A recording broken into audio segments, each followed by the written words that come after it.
Naubos na niya lahat. Ang mga tira na lang nila Pipoy, naubos na nung bahay. Malis na.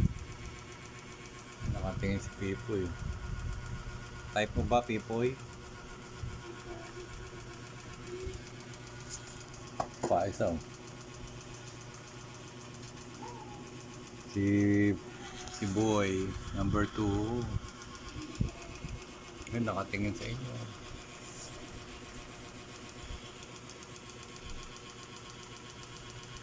Bigyan ba natin ng cat food?